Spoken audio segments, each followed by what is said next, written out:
All right. So this time we're going over formalism. Do mathematical statements mean anything? So formalism is the family of views according to which mathematics is best understood through symbols, rules, axioms, and formal systems. Mathematics from this framework is seen as a combination of symbols and rules. And is that all that is?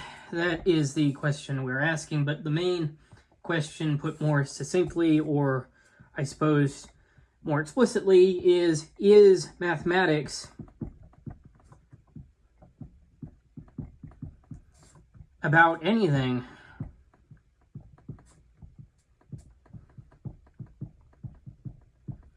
Or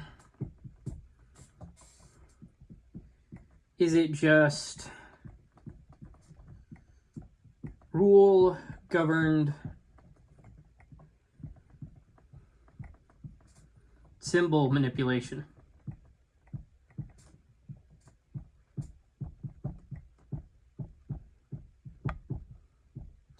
Formalism tries to avoid metaphysical and epistemological problems by treating mathematics as formal activity rather than as knowledge of abstract objects. Let's go ahead and move on to the first point here, first main point.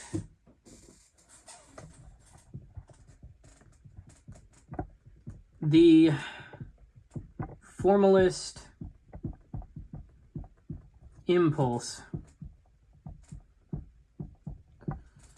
Much mathematical practice looks like symbol manipulation according to rules. For example,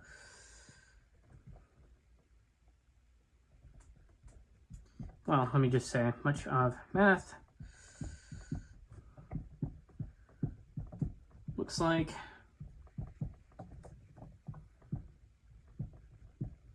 symbol manipulation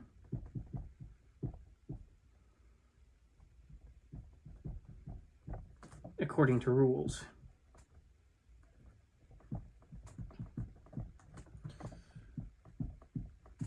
For example, we have A cross B equals C, so A times B equals C, and, B cross A, or A times B is equal to C.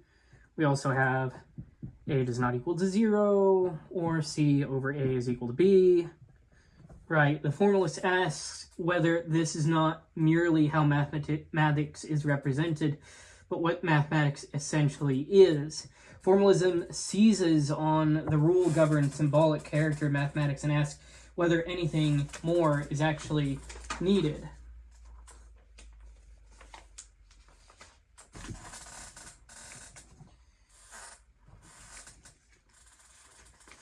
So the impulse then is to see that and then go, okay, how is it that it appears to be the case that math is just equal to symbols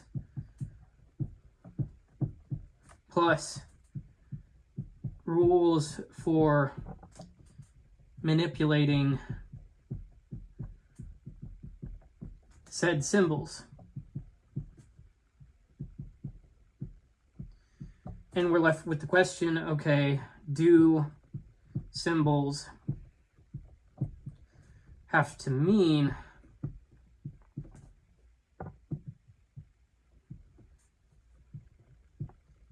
anything?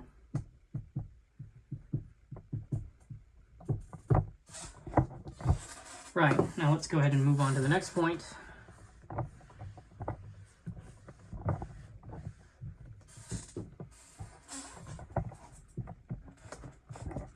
Why formalism is tempting.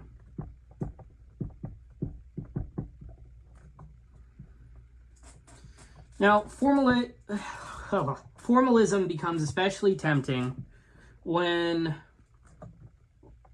mathematics introduces entities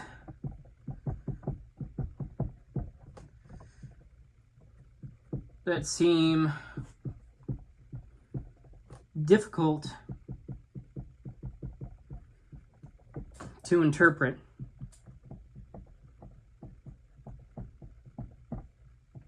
For example, negative numbers,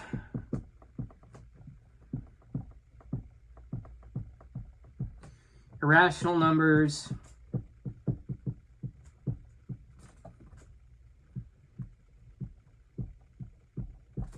transcendental numbers,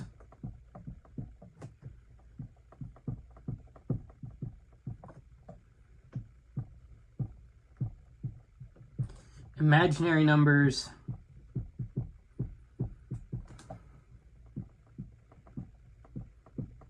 points at infinity,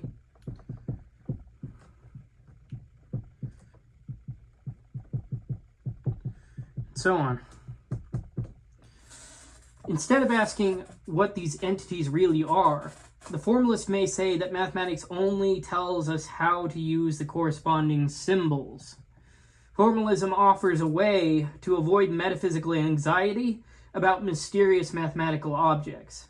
So, if you were to ask, okay, what is it? The formalist answer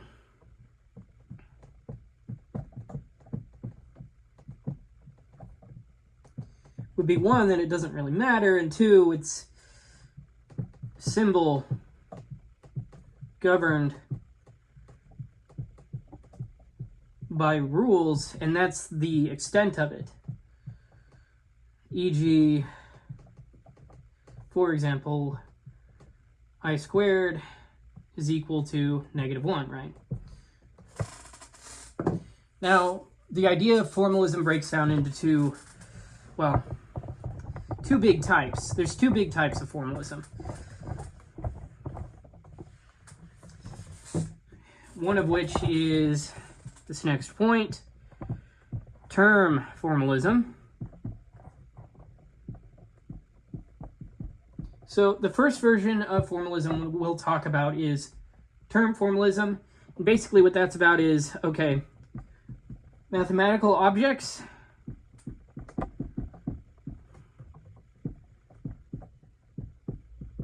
or symbols or terms. On this view, 2 is equal to just the numeral 2. 8 plus 2i is equal to the symbol 8 plus 2i. So mathematics has a subject matter, but its subject matter is linguistic.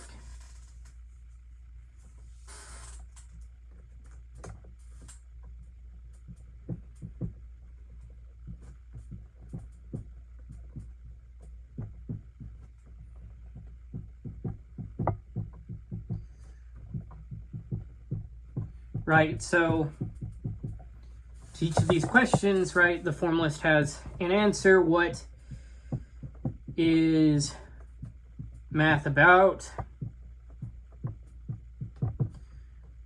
Okay, it's just about symbols from the formalist perspective. From the term formalist, right? So what are numbers? What are, whoops, goodness gracious.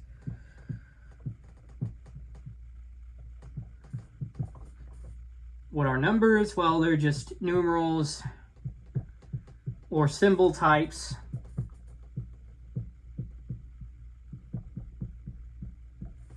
And how do we know mathematics? By knowing rules for symbols.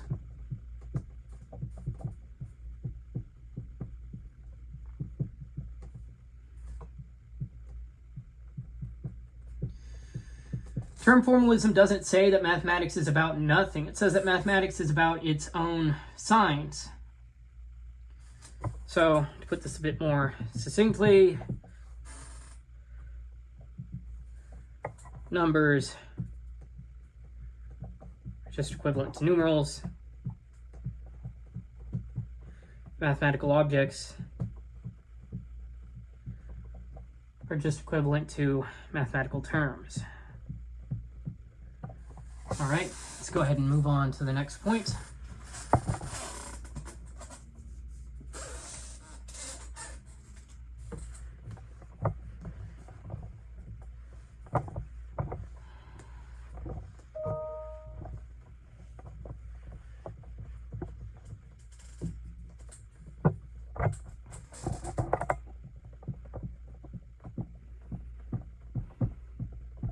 Tokens and types. Term formalism immediately faces a problem.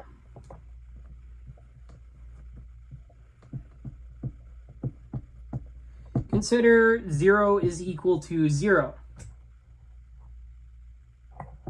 This cannot mean one physical mark is identical to another physical mark. The two marks are distinct pieces of ink, chalk, or pixels. So the term formalist may shift from tokens to types. For a token, we're talking about particular physical mark.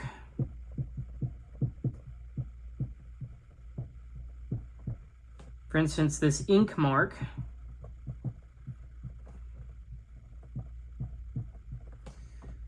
and a token, and it can be created and destroyed.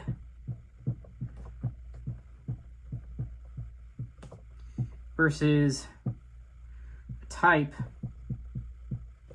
So a repeatable abstract form.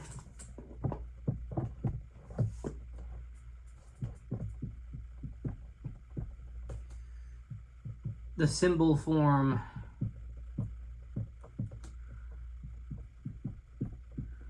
zero, and it's shared by many tokens. A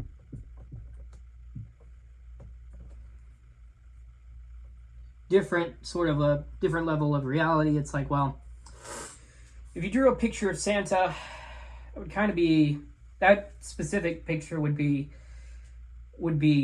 Santa, but the type Santa would still remain even after you just erased it or, marked it out. Same sort of thing going on here. The problem of 0 is equal to 0. Now, both types are, so types are abstract objects. So term formalism may reintroduce the very kind of abstract ontology it hoped to avoid.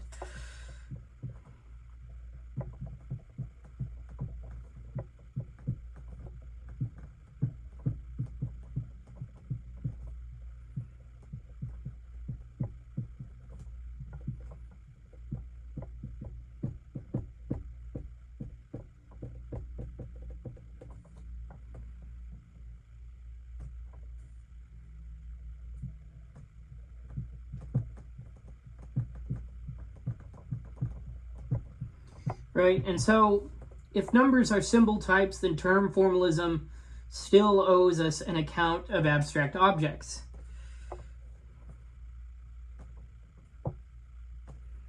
So we're at this point where we have, okay, token identity, no. How about type identity? Right, we're left with maybe.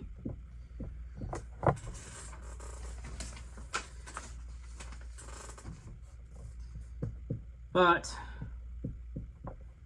types are abstract.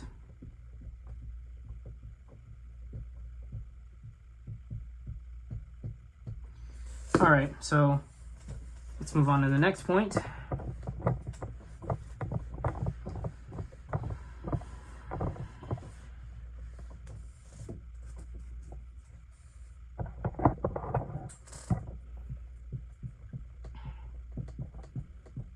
Frege's critique of term formalism.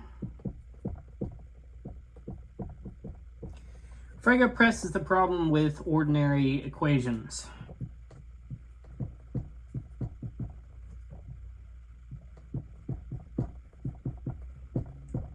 Consider 5 plus 7 is equal to 6 plus 6. If it's the case that mathematical terms denote themselves,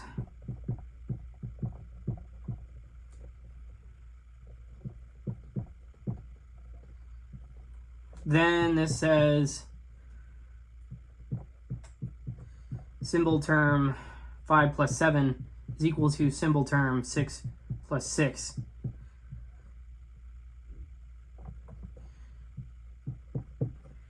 But that's false because the symbols are different.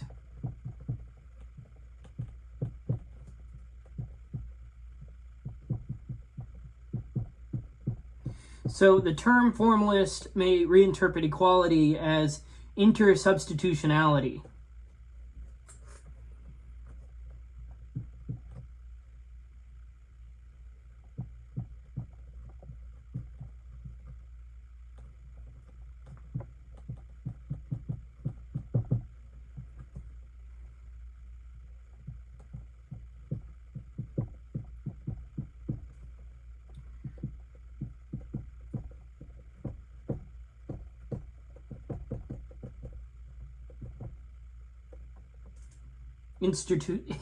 Intersubstitutionability, sorry.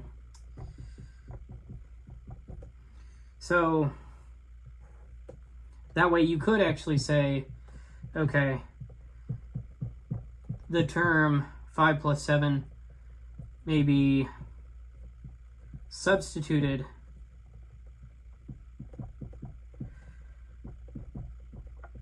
for the term 6 plus 6. But then equality no longer means identity. At least not in the same way. You'd have to redefine that too. Okay. So term formalism cannot preserve the ordinary meaning of mathematical equations. We had 5 plus 7 is equal to 6 plus 6, not the term 5 plus 7 is equal to the term 6 plus 6. Maybe it's the case that the term 5 plus 7 corresponds with the term 6 plus 6 by rule, but then the equal sign has changed meaning. Let's move on to the next point.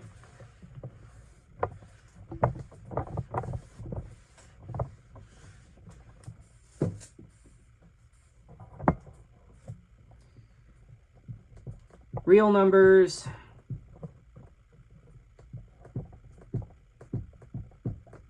and general theorems. So term formalism has special trouble with real numbers. Many real numbers have no finite name.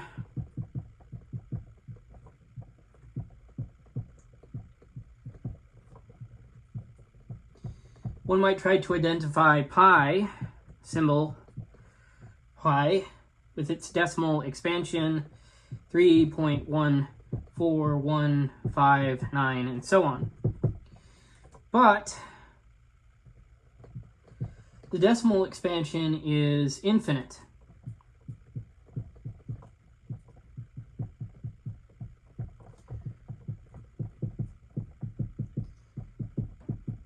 And not an ordinary concrete symbol. Now, if the term formalist appeals to limits of finite decimals,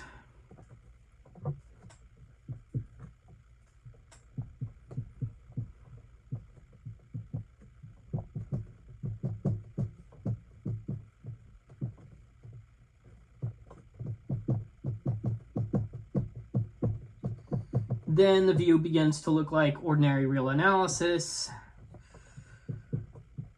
rather than formalism.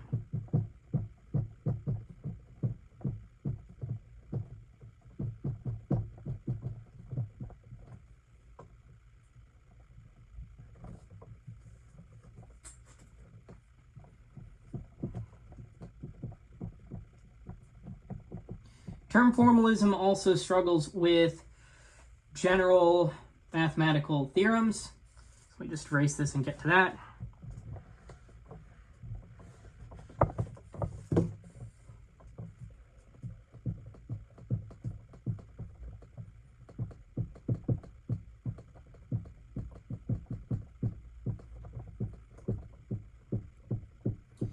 So for example,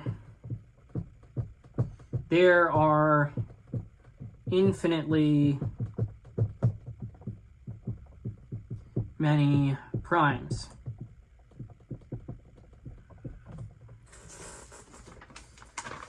Or every continuous function on a closed interval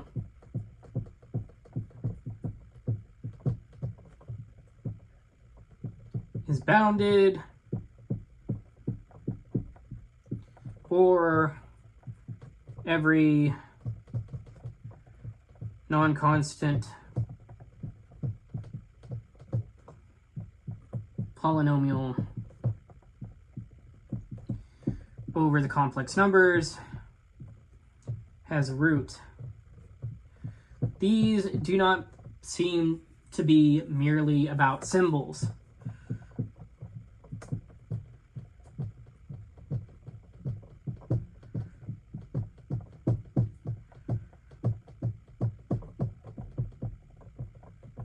Right, so term formalism may handle simple calculations, but it struggles with higher mathematics and general mathematical propositions.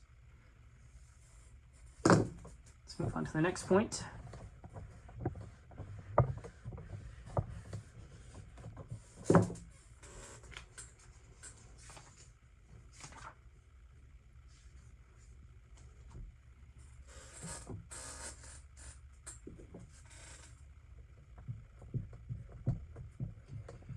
Game formalism. This one I like quite a bit, but yeah, it's not perfect. The second version of formalism is game formalism, which is basically that mathematics is like chess.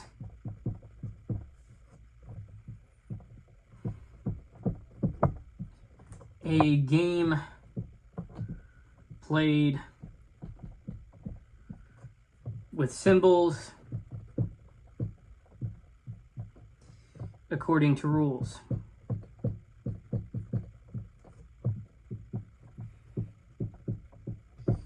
On this view, mathematical symbols are either meaningless or their meaning is irrelevant, which is a bit of a problem, but we'll get into that.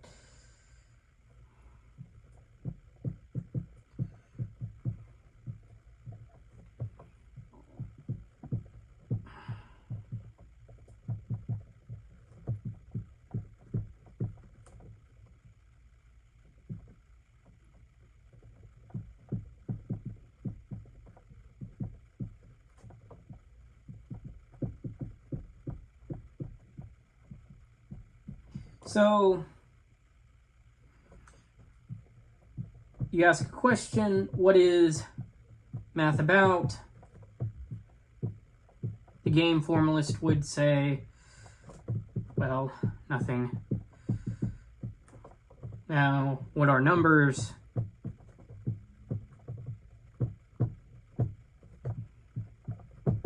Nothing or no concern.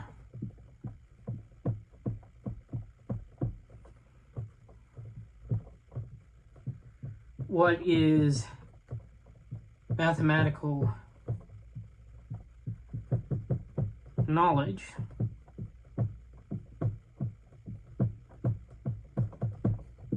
knowledge of legal moves. Now, as a philosophy, I think it's kind of bankrupt, but as a way of trying to memorize things, I think it's pretty cool, because you can sort of treat like proofs as their own sequential things, and you can memorize things. That if you look at my mnemonics for some things, that's how I generally tend to do things, but it's not the best way, but it is a fun way. A theorem is like a reachable position in a game, right? So you'd go, theorem is, it's like, okay, you have axioms, you've got legal moves, and then somehow, some way, you will wind up at that theorem. And that is very much how the game is played for math. But anyhow, game formalism avoids ontology by denying that mathematics needs a subject matter. So with game formalism, axioms plus rules equals legal derivations, right? So, and a mathematical theorem is a reachable position.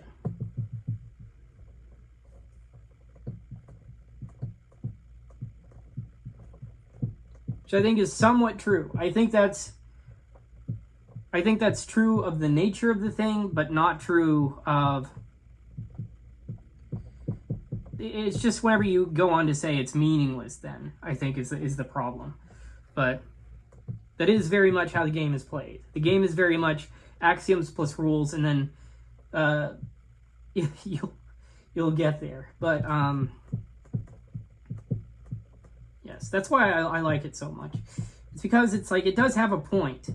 It's just it goes too far, which is what a lot of these philosophies I'm sort of discovering kind of do. But yes, let's go ahead and move on to Frege's critique of game formalism in the next point.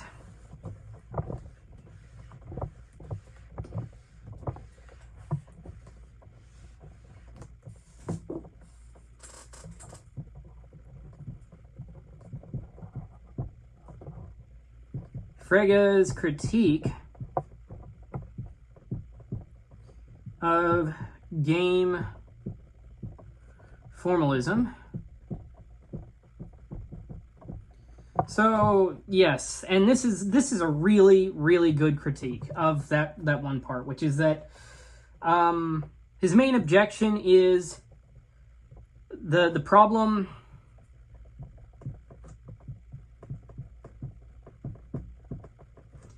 of applicability.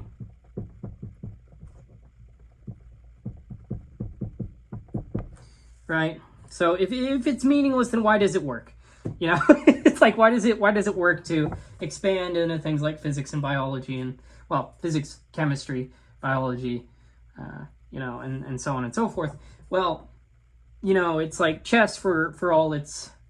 Now, chess is rule governed, but no one expects chess to explain planetary motion, engineering, electricity, or quantum mechanics. I love chess, but it's not the same beast as mathematics, which by contrast is deeply applicable to nature, right? So you've got chess. So it's got a similar... I think game formalists are right in the structural sense, but they're wrong on the ontological sense.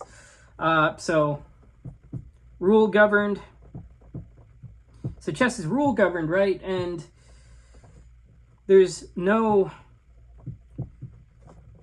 no really big, or at least not in the same way. There's no scientific application expected for that. Let's just...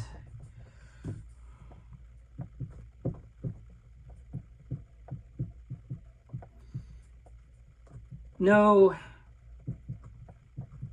external truth needed. So one of the things I was thinking about is like it's like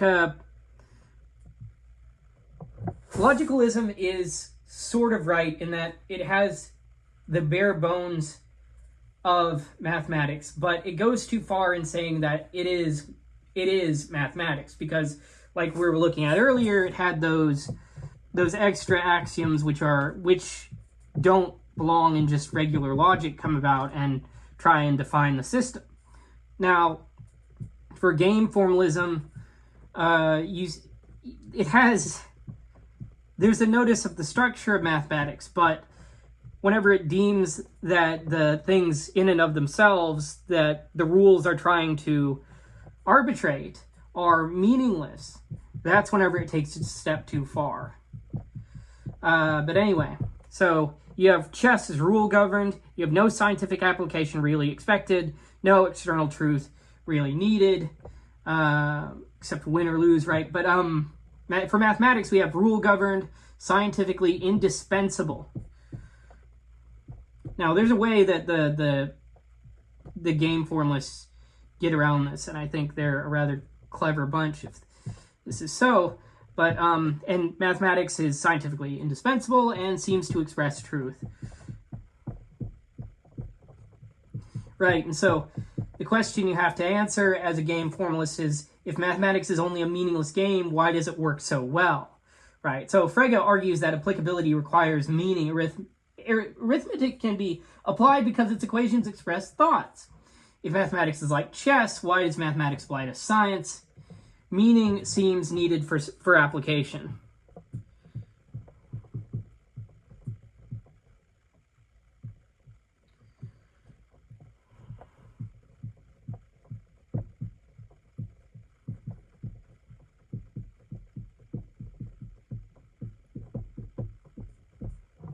All right, let's go ahead and move on to the next point.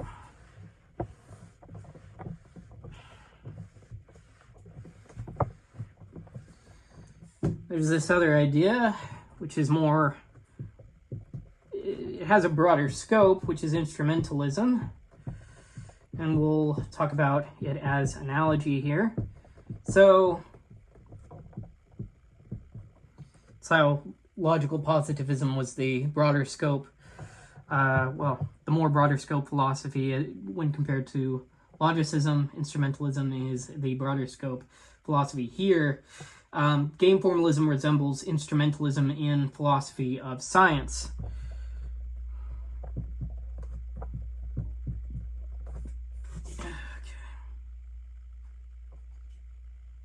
So, instrumentalism says that theories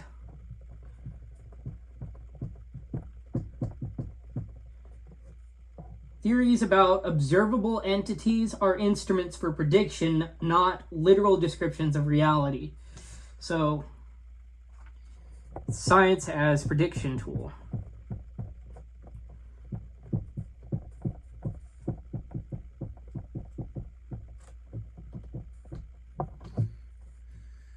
Likewise, game formalism.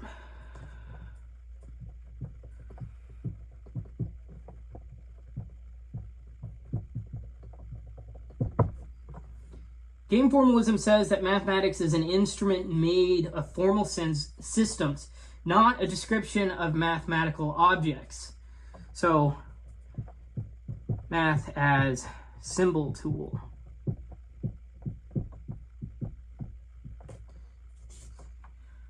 But both of them face a similar question, which is okay, that's all nice and good, but why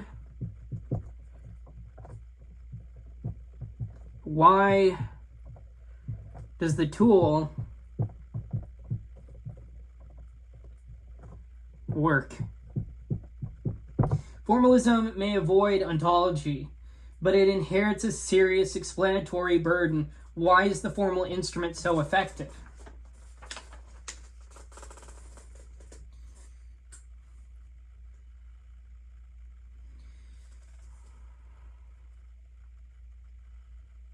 There's a point where some formalists basically I only bring this up because I mentioned earlier, which is like, how does a game formalist typically go around this? Well, they might say something like, okay, but the applied things are different, and there's like a specific thing that separates applied from theoretical mathematics, and because of that, it's like, okay, we're only talking about, whenever game formalists talk about math, they're only talking about the theoretical thing, but you can't separate the two, at least completely. You can't sever the two completely, is what I've seen. You can in terms of like, oh, I'm working in theoretical mathematics and therefore I'm only going to focus on a particular thing. But you can't like in terms of informational totality, right? So, but anyways, let's go ahead and move on to the next point, which is a more sophisticated formalist view, which is deductivism. Now, deductivism sees mathematics as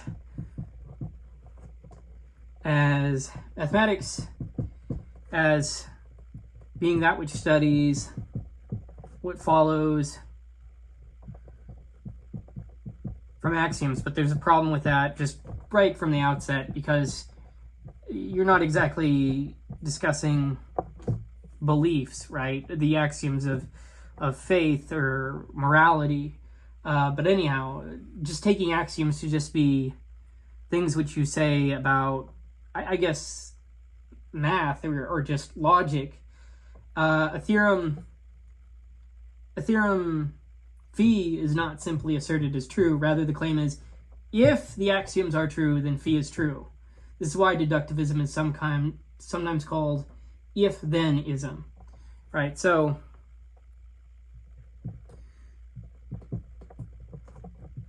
theorem phi is not simply asserted as true.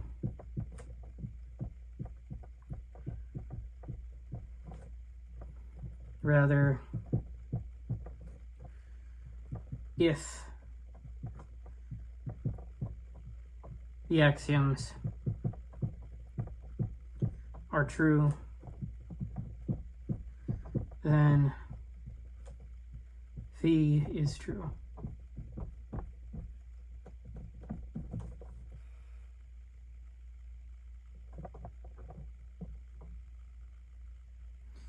Which is why, yes, so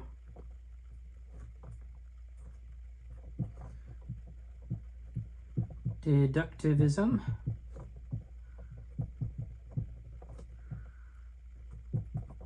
if hyphen then hyphen ism. So deductivism preserves the importance of logical consequence. Rules of inference are not arbitrary moves. They must preserve truth under interpretation, which is a bit of what we're missing with game formalism, though I feel like game formalism could just expand and say, okay, those rules are arbitrary, but only insofar as they are logical rules, and logical rules are arbitrary, is what you could say. But deductivism treats mathematics as the study of logical consequence from uninterpreted or variably interpreted axioms, right? So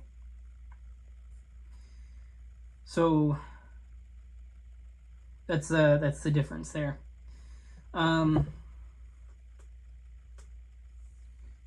Right. So let's go ahead and move on to the next point.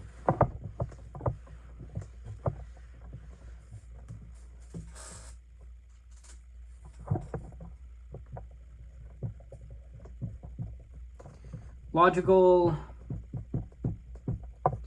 and non-logical terms. Deductivism distinguishes logical term from mathematical primitives, which is something the logicists probably needed a bit more of if they really wanted to stake their claim. Yes.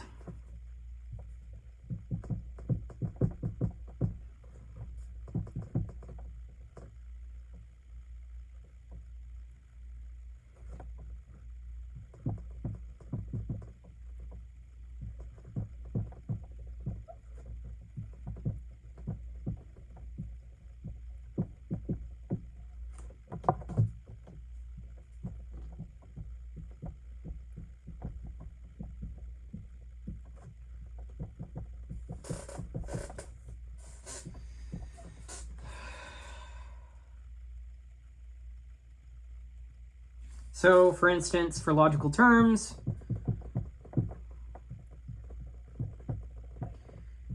say you'd have and, or, not, if then for all there exists, whereas for mathematical primitives, for mathematical terms, you'd have things like point, line, number, set, function,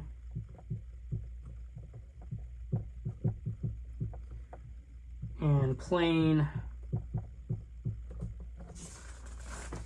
The logical vocabulary gets to keep its meaning. The mathematical vocabulary may be left uninterpreted. For deductivist, mathematics does not require fixed meanings for its primitive mathematical terms.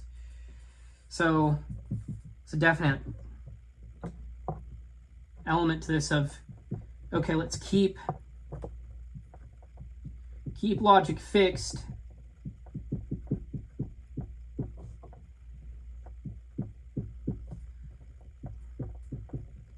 let mathematical primitives vary, and then just see what happens. Study consequences.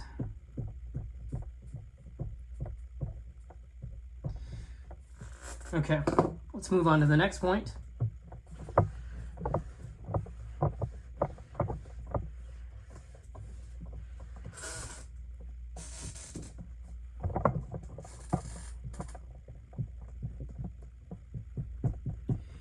Hilbert's geometry.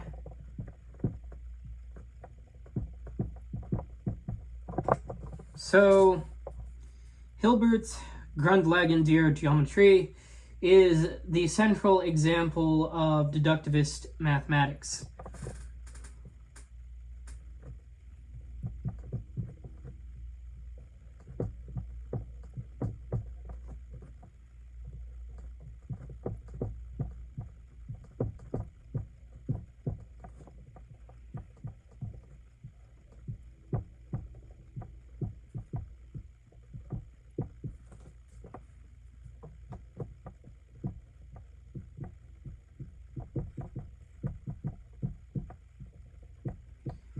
Geometry can be axiomatized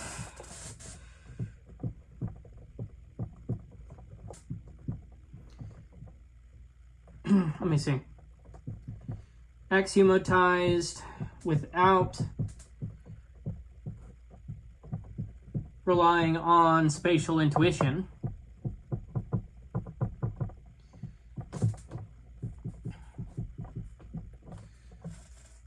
Once the axioms are stated,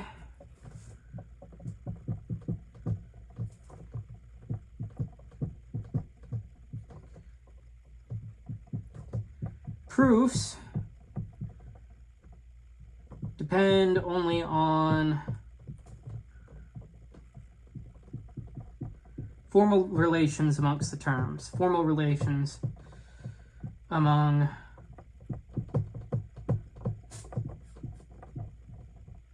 the terms. It's a famous idea here that things like points, lines, and planes could be tables, chains,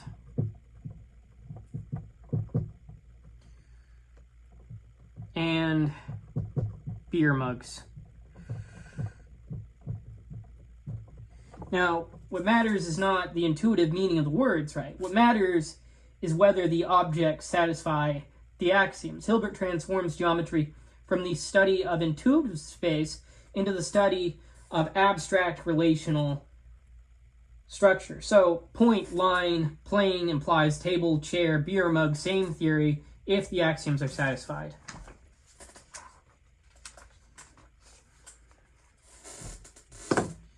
Let's move on to the next point.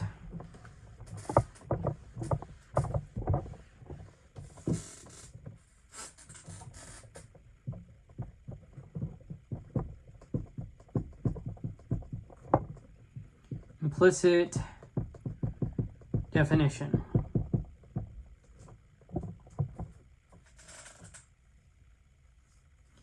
Hilbert's axioms do not define individual terms one at a time.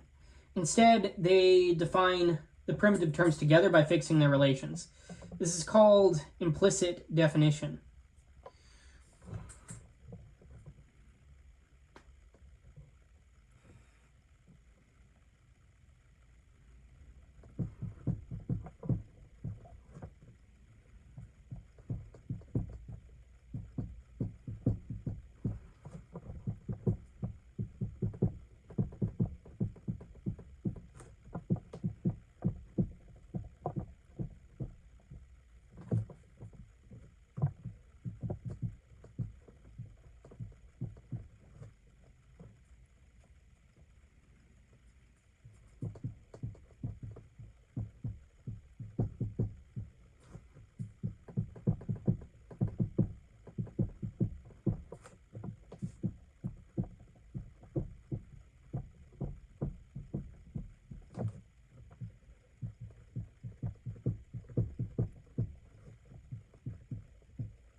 Now, in this way, axioms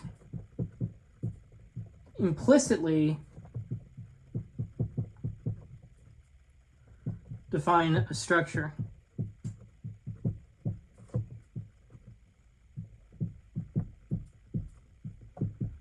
So the primitive terms get their mathematical rule from the axioms. Axioms can function as definitions not by giving synonyms, but by fixing structural rules. So whereas we have for explicit definition, we define one term by already understood terms,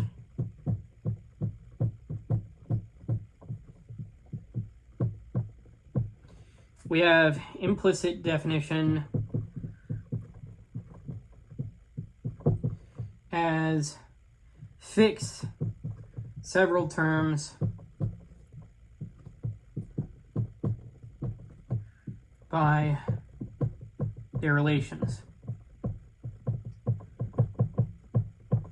And axioms define rules. All right, now Frege has a problem with Hilbert, and we'll get into that in this next point. Well, his ideas here.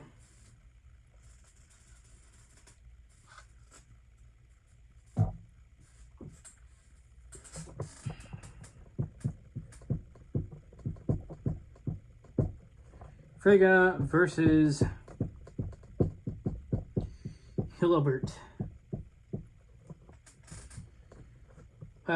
So Frege objects to Hilbert's use of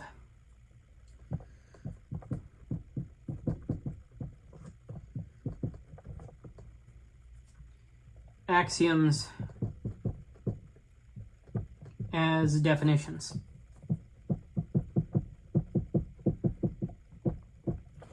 For Frege, definitions give meaning. Definitions give meanings. Axioms state truths. So from that, he says, okay, axioms cannot also be definitions. So Frege's dilemma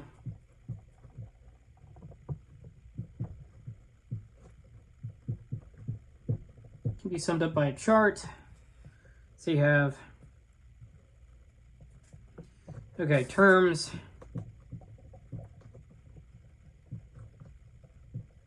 already have meaning.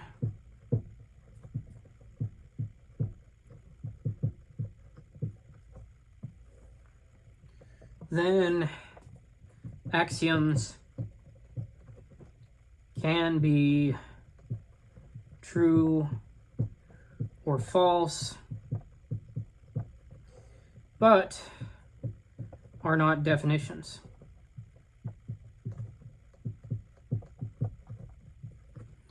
Okay, but in the case in which terms lack meaning,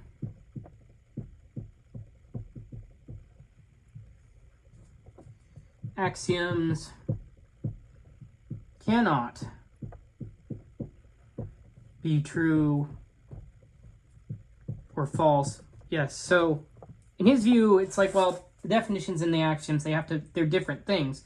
It's like, okay, I define this thing to be as such. Then the axiom would say that thing as such is true, or that thing as such can hold.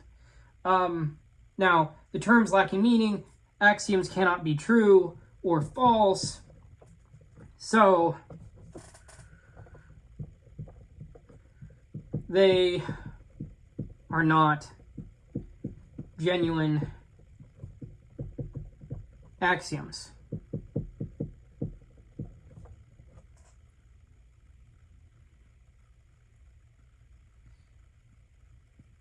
So Hilbert replies, okay, this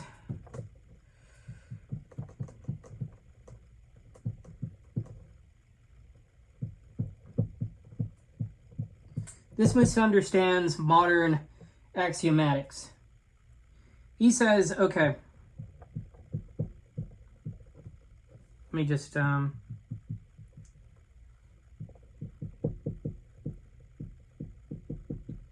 mathematical theory fixes primitive notions through their relations to one another.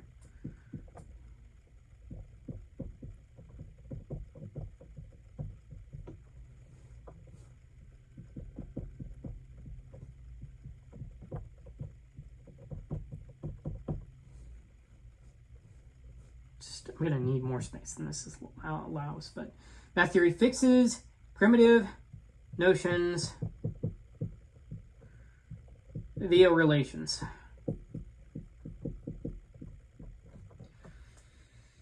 Frege wants meanings first and axioms second. Hilbert lets axioms fix the roles of the terms. Let me just get a diagram here. So for Frege, we have meaning before axioms,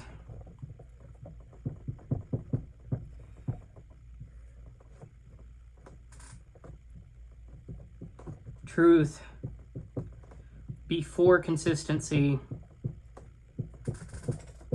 I actually kind of side with Frege on this one. Concepts determine objects.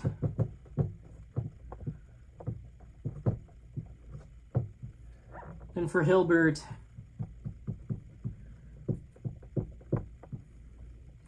it's axioms fix meaning role, but then it's like, okay, if that's true, then why did you bring the axioms to begin with? Why are the axioms even there? But that's a different sort of point. Consistency as legitimacy. I don't know. A thing which is crap all the time is still crap. But anyhow, from this point of view, it's consistency as legitimacy, and furthermore, structures determine positions. Now that is a different thing to say.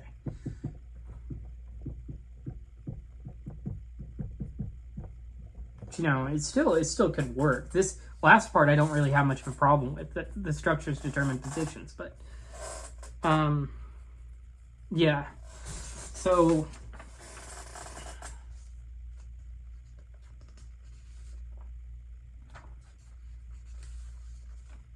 let's go ahead and move on to the next point, which looks at these a bit more in depth.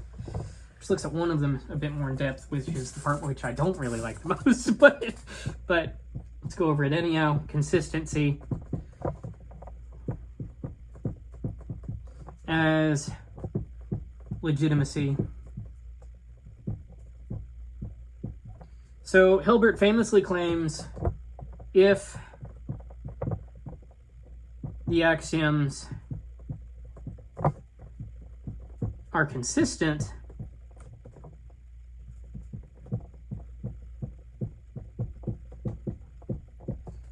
then the things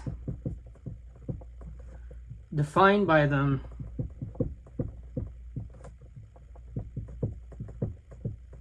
exist. Now, a more cautious formulation would be, okay, consistency, it's kind of steel manning it in a way. Consistency is enough for mathematical legitimacy.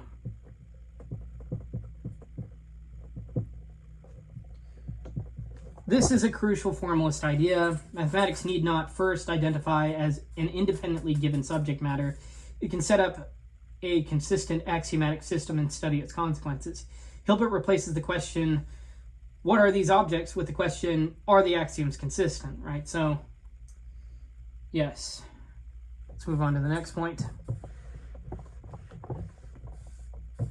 which I think is still, it's like, well, consistent bullshit leads to bullshit for bullshit, but that may not be giving it the most fair point, right? Anyhow, this next point, metamathematics. So, once formal systems are rigorously specified, they can be studied mathematically. This is metamathematics. Metamathematics. Mathematics.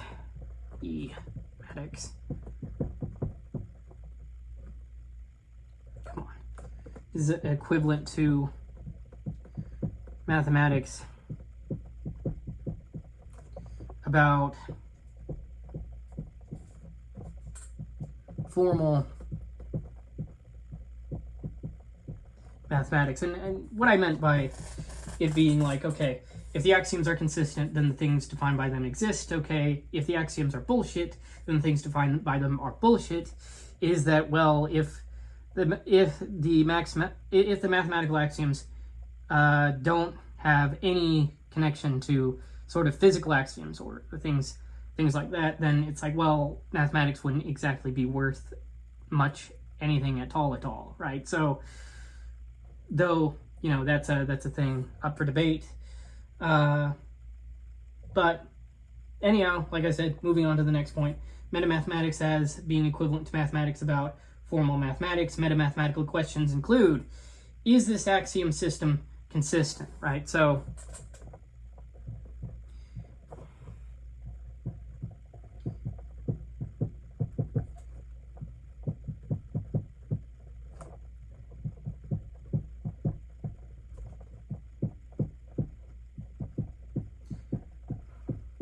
but again, you can always do that sort of argument where you kind of try to say that theoretical mathematics is completely and utterly separate from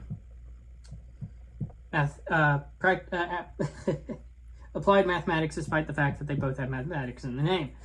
Anyhow, is this axiom system consistent? Is this axiom independent of the others? Is this formula derivable from these axioms? Right, these are the sorts of questions that metamathematics would include. Hilbert's geometry already uses metamathematical methods by constructing models to show consistency and independence. Formalism helped create metamathematics, the mathematical study of formal systems themselves. So mathematics, from this point of view, is a formal system. All right, so let me just box this. Math as formal system. Formal system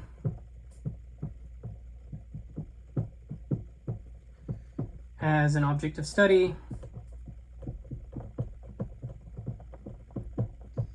And you get to metamathematics. All right, let's move on to the next point.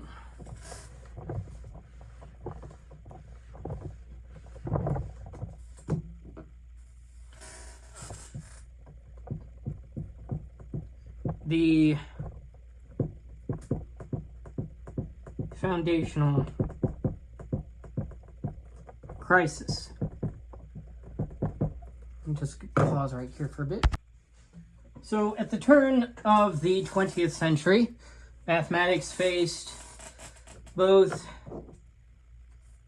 enormous progress and serious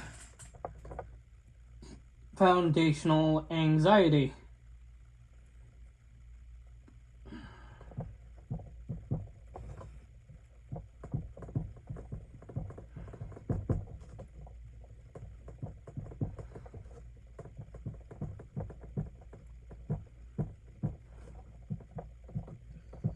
So, progress-wise, what did we get?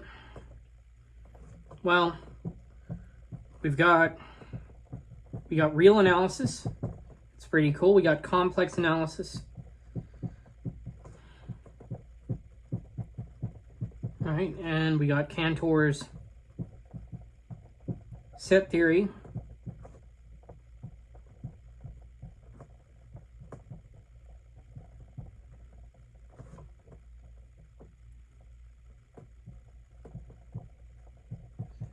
We've got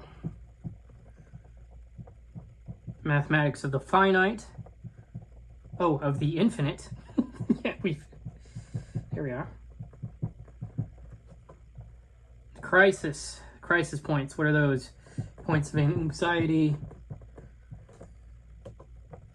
You got Russell's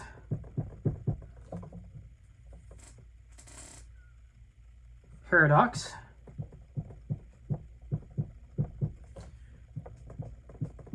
Set theoretic antinomies. We got doubts about infinite totalities. Restrictions proposed by critics.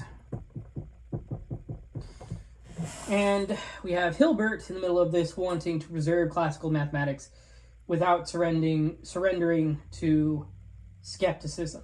So Hilbert's mature program is a defense of classical mathematics against paradox and restriction. So we have this mix of, okay, we have power of the infinite, at least as an idea, and plus paradoxes. Oops. That's equal to a foundational crisis.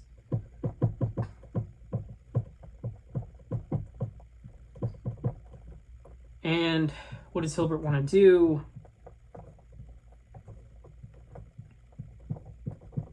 He wants to defend classical mathematics.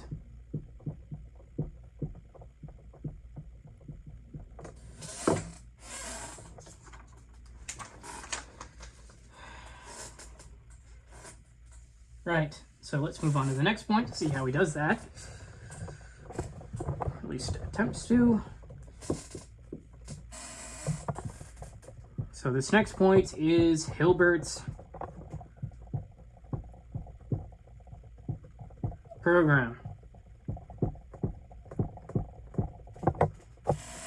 And his goal with this is to establish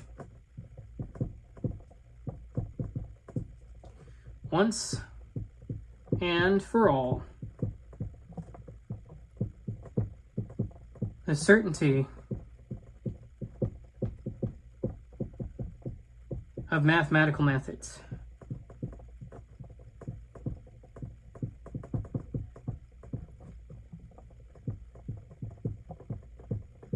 His famous declaration was, no one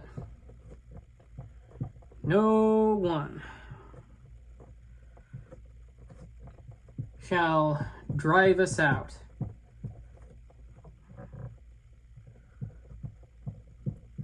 of Cantor's paradise.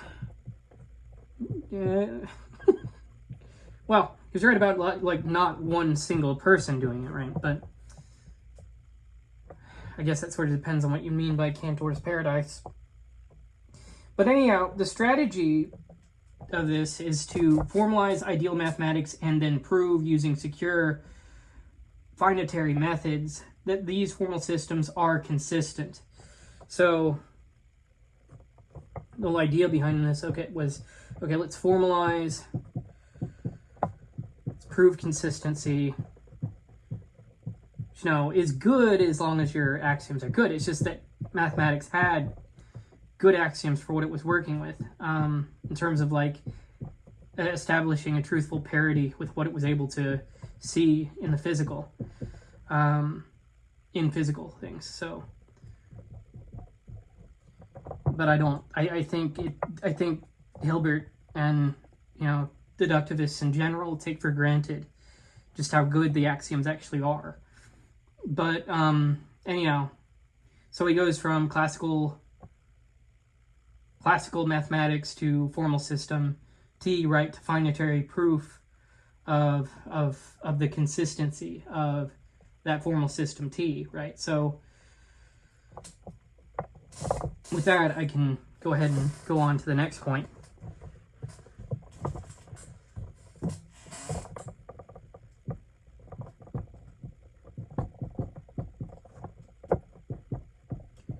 Finitary mathematics.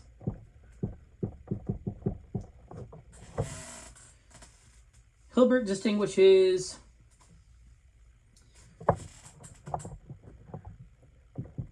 finitary mathematics from ideal mathematics. Now, for finitary mathematics is meaningful, secure, and directly surveyable. Now, you can't just, if something is truly meaningful, you wouldn't have to say it's meaningful, but anyhow, it includes concrete calculations, right? So things like 2 + 3 = 5, or 12,553 plus 2,477 is equal to 15,030. It also includes bounded quantifiers, right? So there exists P, which is less than 101 factorial plus 2, such that P is prime, right? So finitary is finitary because finitely many cases are involved.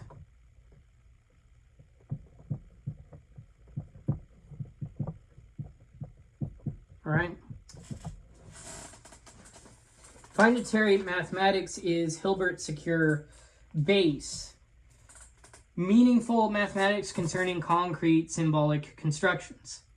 Finitary, specific calculations, bounded search, directly checkable in principle, right? So let's go ahead and move on to the next point.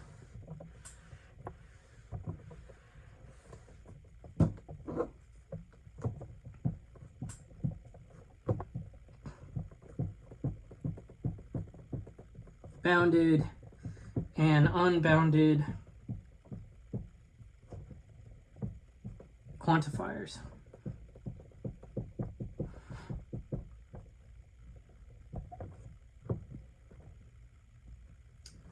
Now, of course, he'd treat these differently, right? Hilbert would treat these differently, and he does.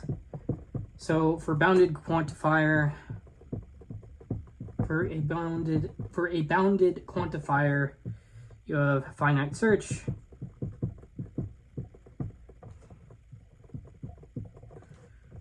finitary mathematics effectively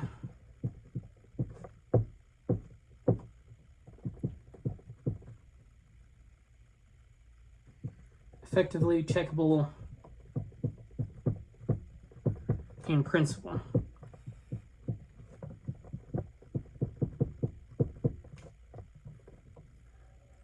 Right, so, well, I'll get into an example of that a bit later. And for unbounded, well, we've already kind of, but I'll look into it more specifically. Unbounded quantifier, you could have infinite range. And this would be of ideal or simply non-finitary mathematics, and yeah, that it's not reducible to finite checking.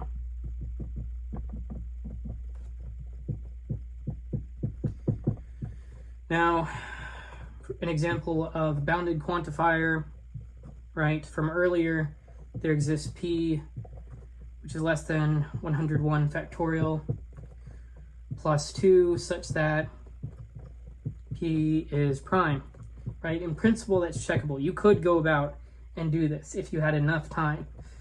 An example of something that's unbounded, that involves an unbounded quantifier, is that there exists p, which is greater than 100, such that p and p plus 2 are prime. That could go on.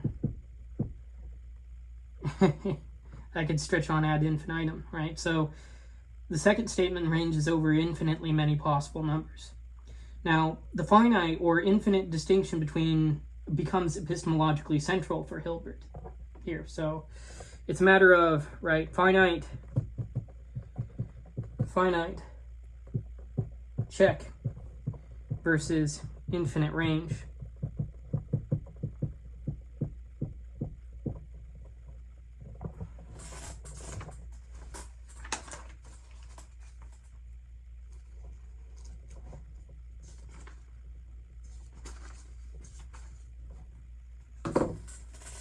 All right, let's move on to the next point. All right.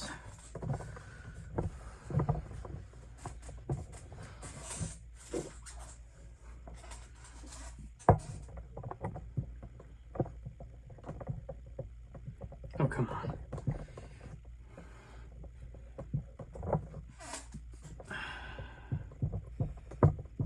Nah, I'm gonna need another marker. Okay.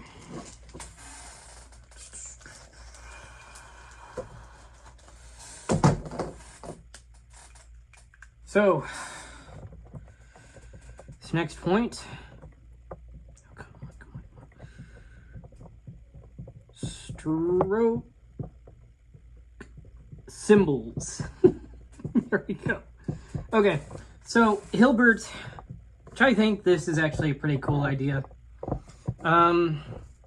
He identifies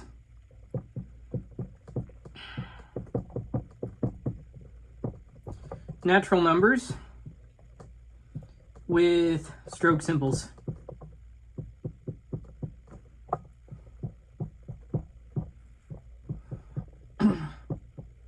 So, right, so the symbol 2, that's just, you know, those 2 stroke symbols, and 3 is just, it's 3 ones, and yeah, I like that. I feel like that's a very, they're called the natural numbers.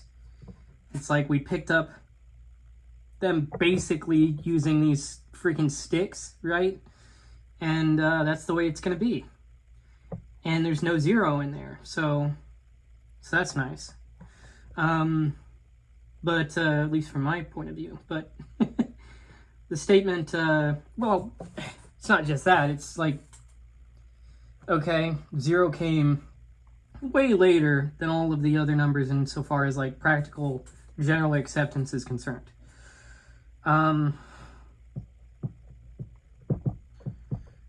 So it's hard for me to say that it's just as natural, so to speak, as the other numbers. But anyway, yeah, so the statement 3 is greater than...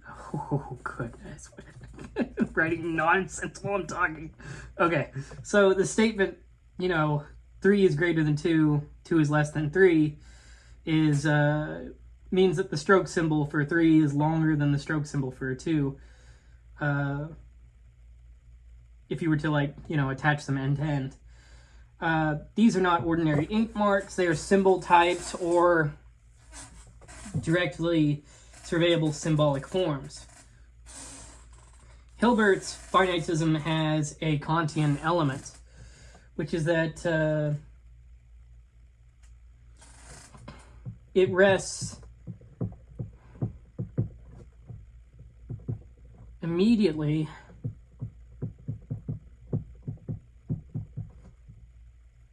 it rests on immediately surveyable symbolic constructions.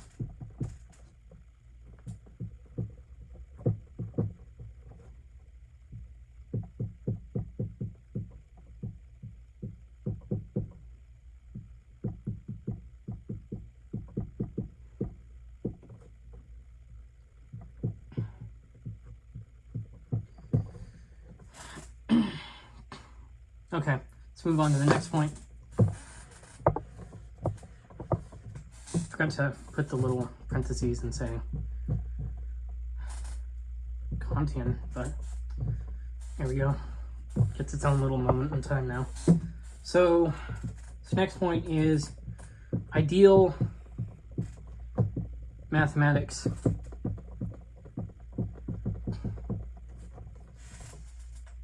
Which is basically everything beyond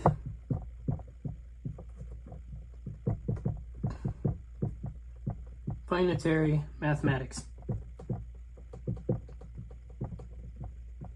That's what ideal mathematics is. So, for example, unbounded number theory, real analysis,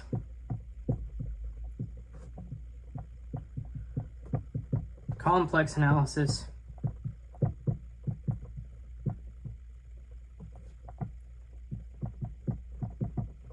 functional analysis,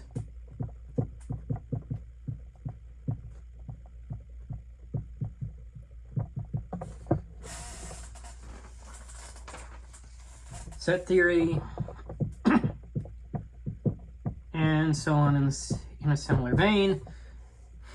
Ideal mathematics may not have direct meaning in the way finitary mathematics does in this context. Rather, it is treated instrumentally as a formal device that helps us reason efficiently. So Hilbert compares ideal mathematics to ideal points at infinity in geometry. Ideal mathematics is not rejected, it is justified as a useful formal extension of finitary mathematics. So yes, to add a diagram onto that, another diagram for finitary mathematics and ideal mathematics. So finitary math you have is meaningful secure finite symbols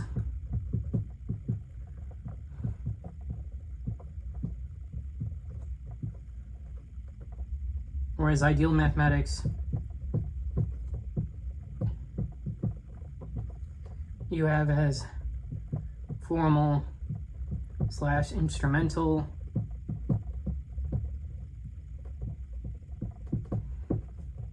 requires justification,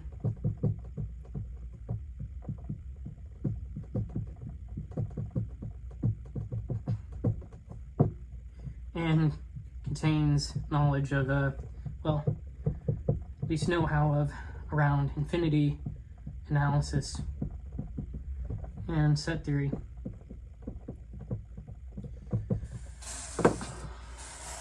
Let's move on to the next point.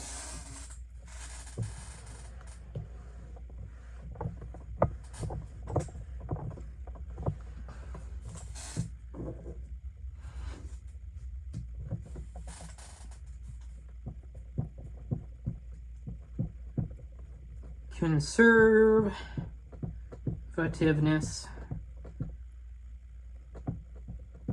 and consistency.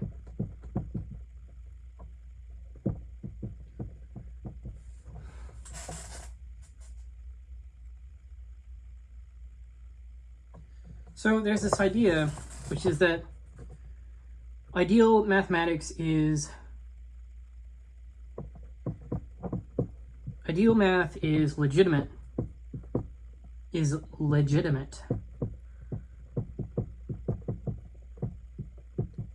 only if it doesn't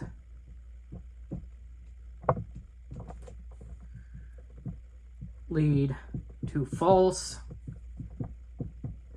finitary results, which I think is pretty nice. Now, this is the idea of conservativeness.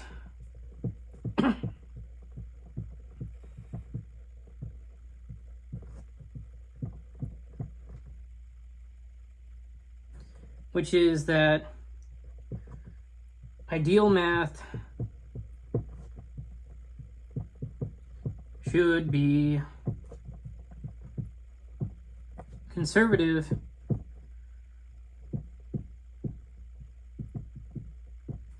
over finitary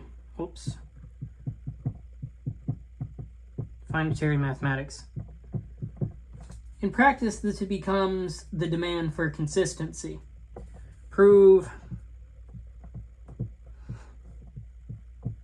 con of t by finitary means.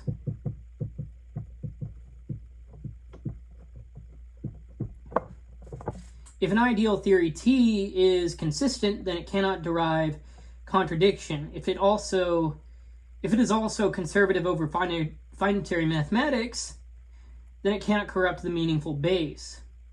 So you want to have no contradictions,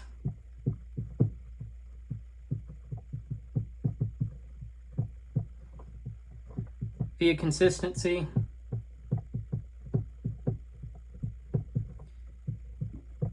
and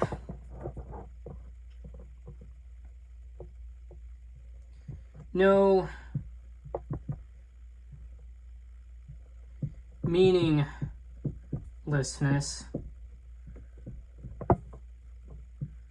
via conservativeness.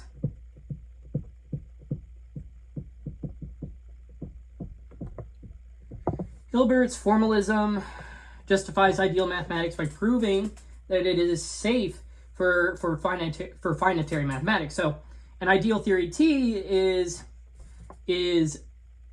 safe if you have no contradictions, it's consistent, and you have conservativeness of T. So yes. Now let's go ahead and move on to the next point.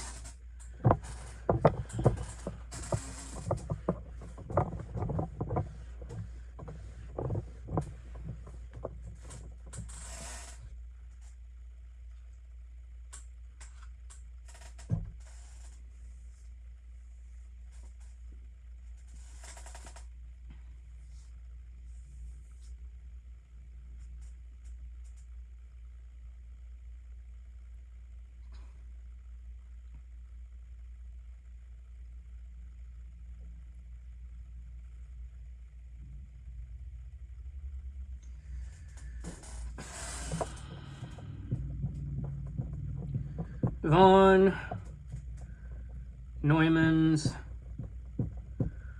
summary.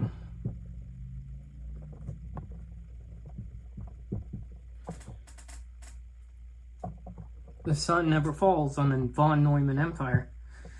So von Neumann summarizes the Hilbert program in 4 stages.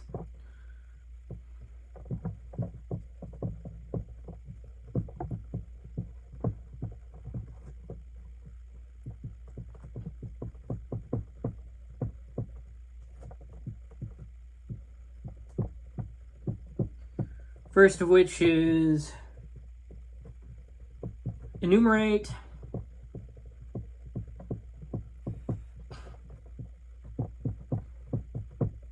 all symbols used in mathematics and logic. Second stage would be characterize the meaningful formulas.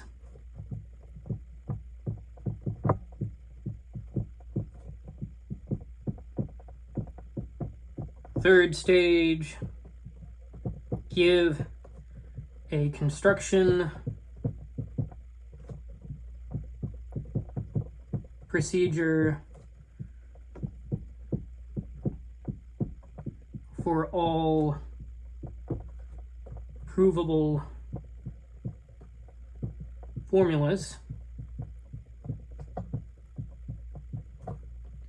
Fourth stage, prove by finitary means that the system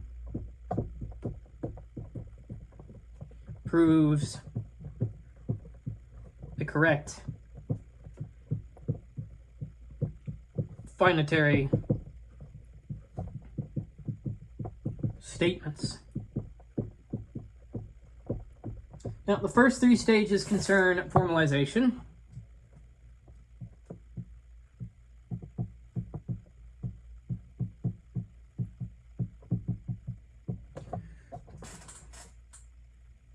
The fourth is the crucial epistemic stage.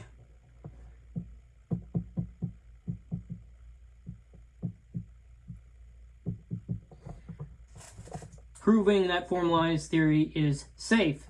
Hilbert's program is not merely formalization, it is formalization plus finitary justification. You have symbols, then you have formulas, then you have proofs, then you have finitary consistency / safety proof, right? So, with that being said, let's move on to the next point.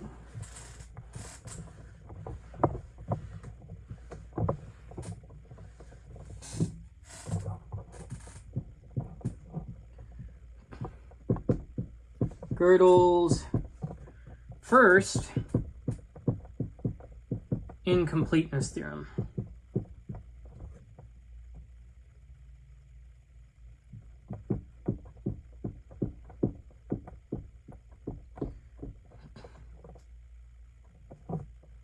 So, seen this a bit before. So, Gödel's first incompleteness theorem strikes at the hope of complete formalization.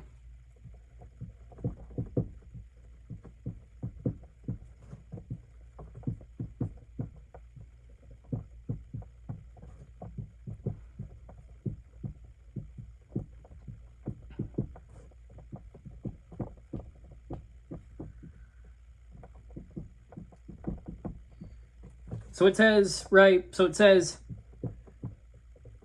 let T be sufficiently strong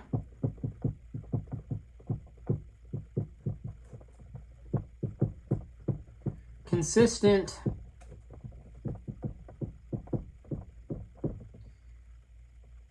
effective formal system.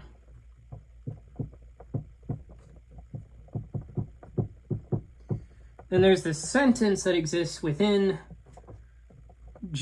T.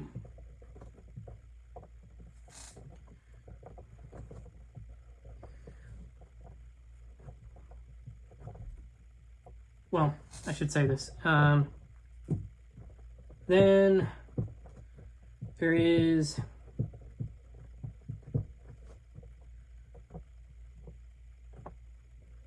a sentence G such that T symbol here, which I'm forgetting the name of, and under suitable consistency assumptions,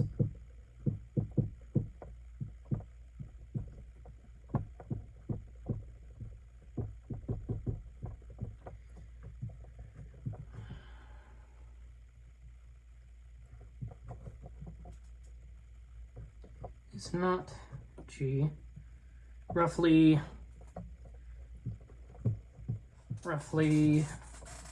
G says G is not provable in T. Now, if T is consistent,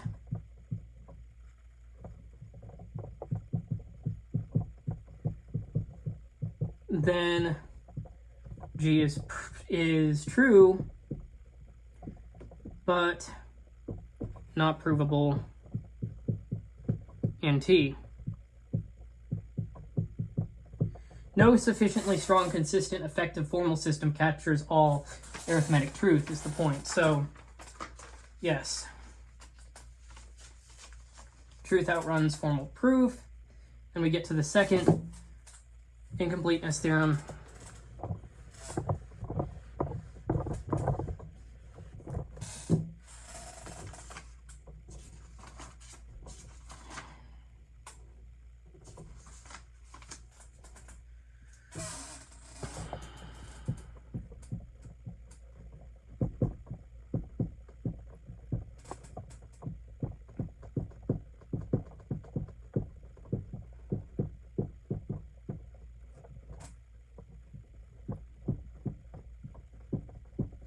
Give me a moment. Right, so I looked it up real quick, and this is actually just turnstile, also perpendicular. It means is provable. This means is not provable. So, yes. Now, Gödel's second incompleteness theorem is more directly damaging to the Hilbert program. So, no sufficiently strong, consistent system can prove its own consistency. T cannot prove, it's not provable, cannot prove consistency of T. Now, assuming T is consistent and sufficiently strong. Hilbert wanted finitary consistency proofs for mathematical theories, but if the ideal theory contains enough arithmetic, then its consistency cannot be proved inside the theory itself, much less inside a weaker finitary subsystem. So, the second incompleteness theorem blocks the original Hilbert program's hoped for method of securing classical mathematics. So Hilbert wants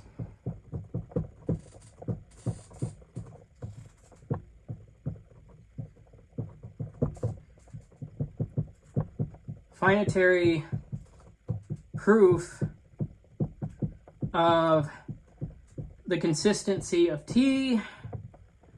Gödel shows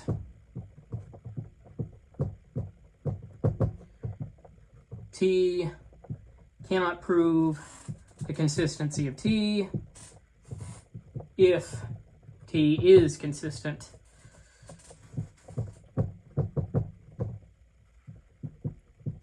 Right.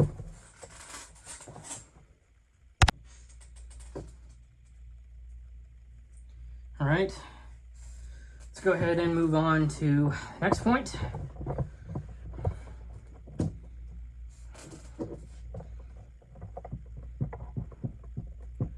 What Gödel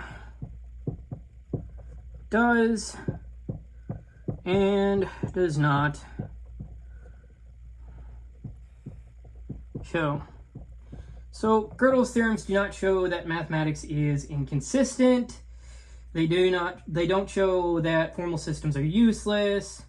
They don't show that formalization is unimportant. But they do show that Hilbert's original epistemic ambition cannot be fulfilled in the simple way he had hoped. So, the Hilbert program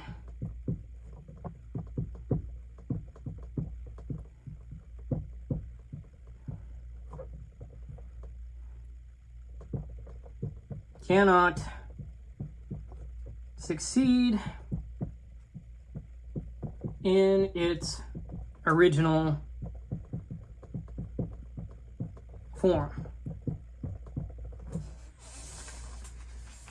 Gödel limits formalism. He doesn't abolish formal methods. So, to reiterate, it's not that math collapses.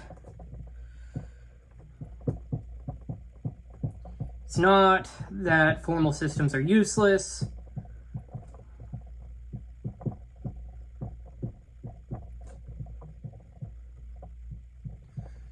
But it is that formalism cannot secure everything from within.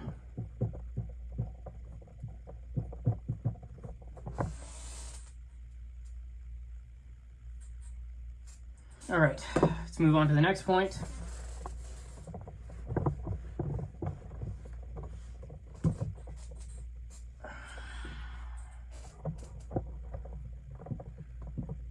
Post Gödel options. It almost sounds like, you know, sheepdog's gone away and now it's the wolves' time to play. But this chapter notes two possible responses after Gödel. So one might challenge the formalization of consistency. So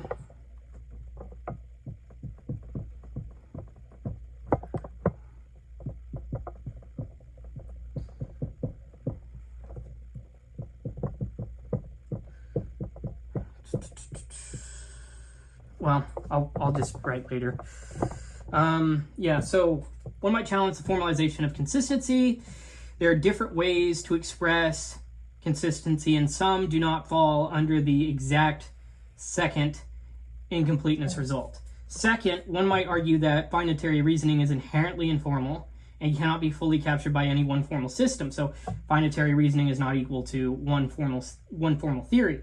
These responses do not restore Hilbert's program in its original form, but they show that the philosophical situation is subtle. The failure of the original Hilbert program leaves room for weaker or revised formalist projects. So let's go ahead and write this. Option 1, different consistency notions. Option 2, finitary reasoning. Acknowledge that, try to deal with that, is informal.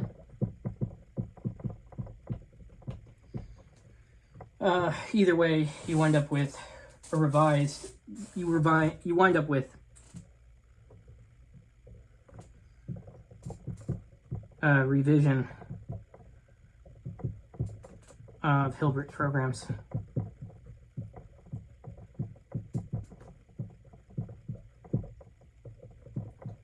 Revised Hilbert's programs. All right, so this chapter actually ends with someone very influential in the present day, which is Haskell Curry of the famed Curry-Howard-Lambek correspondence, which if you look into a lot of different things, you might be familiar with that. But anyways, Curry's formalism. Curry's central claim is that mathematics is the science of formal systems, and immediately I have a problem with that, but because I don't think it can. I don't think it does cover that scope, but there's a lot of formal systems. But anyways, he claims that. So mathematics is the science of formal systems according to this book. Now, this is different from crude game formalism. Mathematical assertions are not merely moves within a system. They are often statements about formal systems. Now, a typical mathematical assertion becomes like, okay, phi is a theorem of T. Curry therefore treats mathematics as objective, but its subject matter is formal systems themselves. You could say, I would say, is the science of certain formal systems would be more accurate, but Curry turns formalism into meta-mathematics. Mathematics studies formal systems, right? So mathematics is equivalent to science of formal systems. Phi is an element in theorem of T. Phi, yes, is a theorem of T. Okay, now there's only a few points I have to cover before this is it. Yes, so let me go ahead and move on to the next point.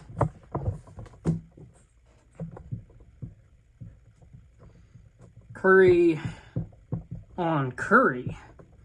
Man, if my name was Curry, I'd want to have an opinion on curry. But it's good food sometimes. Anyhow, curry on consistency and usefulness.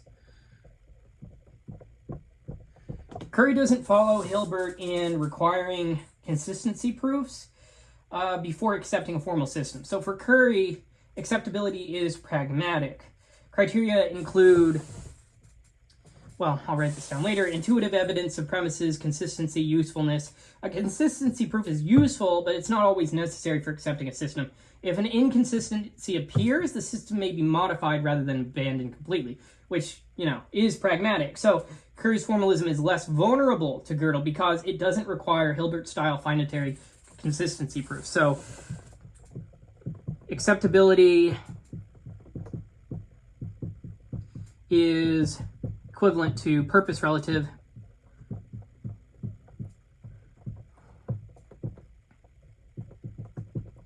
And you have these criteria of acceptability, consistency, plus usefulness, plus evidence of premise is right. Okay, now go ahead and move on to the next point.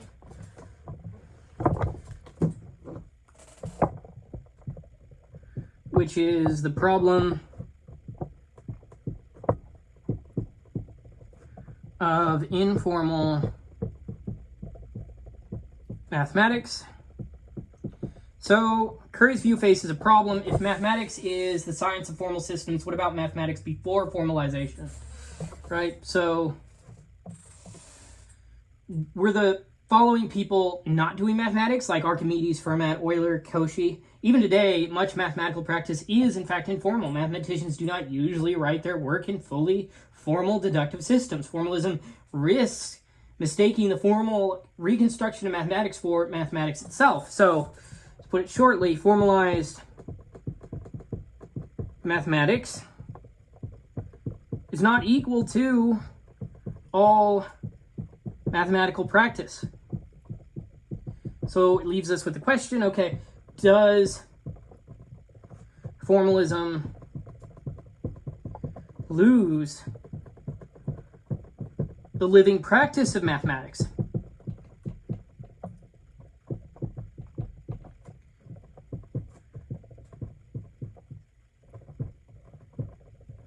Okay, so now I'm just going to go ahead and conclude this lecture looking at the whole formalist family. So formalism is not one view, it's really a family of views, right? So it is a family of views united by emphasis on symbols, rules, axioms, formal systems, and derivation.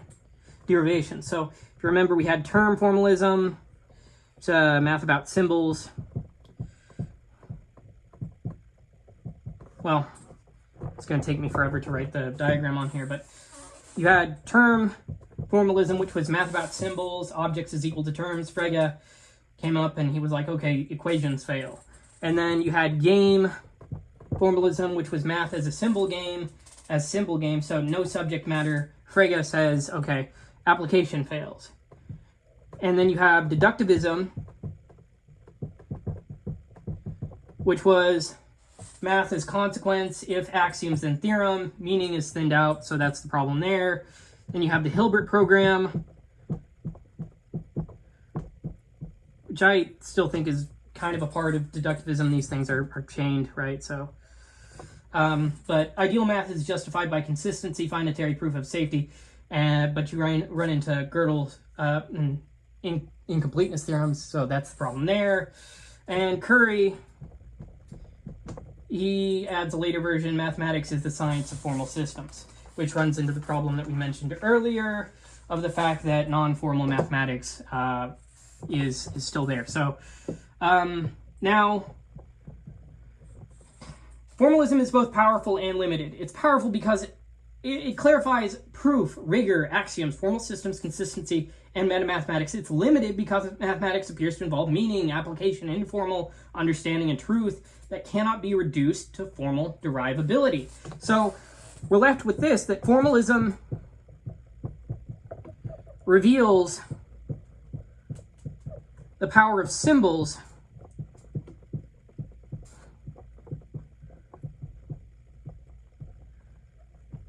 but struggles with meaning and application.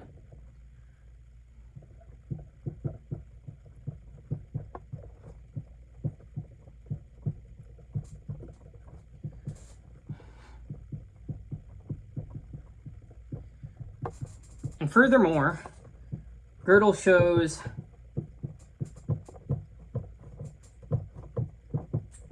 that formal systems cannot fully contain arithmetic truth.